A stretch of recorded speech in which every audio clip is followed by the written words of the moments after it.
Alex, prazer falar contigo, sempre uma honra tê-lo aqui na nossa programação. A gente vê essa queda de braço e aí o ministro da Fazenda, Fernando Haddad, falando que depende dos recursos do IOF. E sinalizando ali que pode ter um bloqueio, um contingenciamento, alguns cortes, né, mais específicos em questões tributárias, inclusive, né, algumas renúncias para ajudar a fechar essa conta. O mercado já não acredita que vai fechar a conta em 25, não acredita que vai fechar a conta em 26, e aí o ministro sugerindo que precisa fazer esses ajustes. Com esse bloqueio ou com essa parede quase que intransponível no Congresso Nacional para aumentar recursos por meio de impostos, né, o governo teria que ser obrigado a propor algum corte, alguma questão nesse sentido. De onde pode vir, né, esse corte? De onde pode vir esse recurso para a gente tentar minimamente pensar que vai haver um equilíbrio ou uma tentativa de equilíbrio no próximo ano? Ô Felipe, o prazer é grande sempre falar contigo, meu caro. Olha, tá difícil, né, a gente encontrar ali alternativas, Felipe, porque vamos olhar há algumas semanas atrás, quando o governo encaminhou o projeto de lei de diretrizes orçamentárias para 2026, o PLDO 2026, nós vimos ali que boa parcela dos recursos discricionários, né, despesas discricionárias, aqueles que sobram ali do orçamento, algo em torno de 7 a 8%, que são recursos que o governo pode investir naquilo que ele acha que é emergente ou importante, são despesas discricionárias. Esses, algo em torno de 7 a 8% do orçamento, ele vai sendo deteriorado pelo aumento das emendas parlamentares. Olha só que curioso isso, né? Está lá no PLDO de 2026 para todo mundo olhar. E qual o grande problema?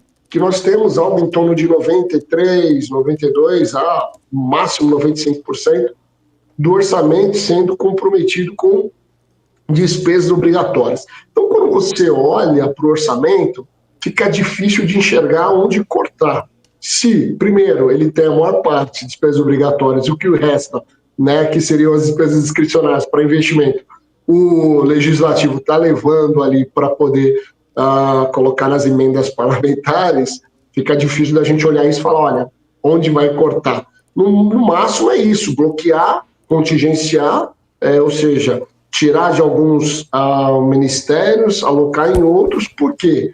De novo, Felipe, como eu estava falando para a Isabela, que o governo não quer tocar em assuntos que são muito mais difíceis, mais espinhosos, que é, por exemplo, a questão da estatização, né? Ou seja, privatização das estatais, não quer falar de uma reforma administrativa, não quer, naturalmente, reduzir despesas, fica muito difícil.